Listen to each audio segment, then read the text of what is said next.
Mga kapuso, nandito po ako ngayon sa Barangay San Jose dito po sa Navotas, isa sa pinakaapektadong barangay dito po sa kanilang lungsod, no? Dahil sa patuloy na paghagupit ng habagat at pinalala pa ng high tide dito sa kanilang lugar. Ang resulta po talagang halos araw-araw mula noong Lunes talagang baha dito sa kanilang lugar, ano?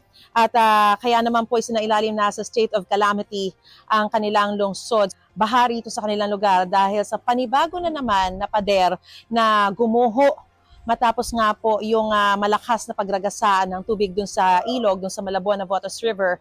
Kanina po, nandun po tayo sa lugar na yon, dun sa may tabi lang nung pader mismo na gumuho. Pero kinailangan po tayong lumikas doon dahil yung nilagay po nilang mga temporary na mga sandbag na magsisilbing proteksyon para hindi umapaw sana yung tubig ng agad-agad papunta dito sa mga kalsada dito sa lugar ay bumigay na rin.